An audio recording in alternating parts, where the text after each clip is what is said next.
Hello coders, welcome to WebofProgrammer. Learn web development with simple animation. So, today in this video we are going to learn a quick start guide of HTML, CSS, and JavaScript. So, without wasting any time, let's get started. Let's imagine a website as a person. We'll use this analogy to understand our website.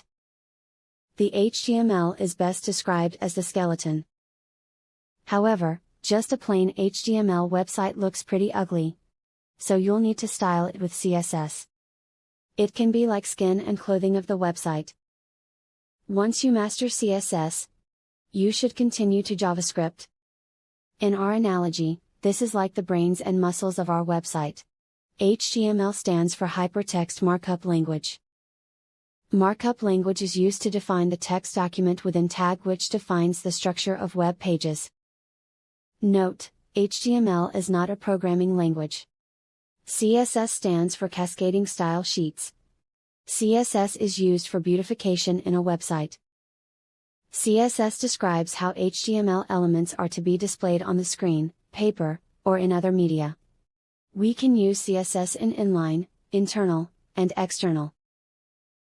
JavaScript is a lightweight, cross-platform, and interpreted scripting language. JavaScript can be used for client-side developments as well as server-side developments. We can use JavaScript in inline, internal, and external. So, now let's discuss about some features of HTML, CSS, and JavaScript. It is easy to learn and easy to use. It's platform independent. You can use HTML in any kind of operating systems like Windows, Mac, or Linux. CSS saves time. You can write CSS once and then reuse the same sheet in multiple HTML pages.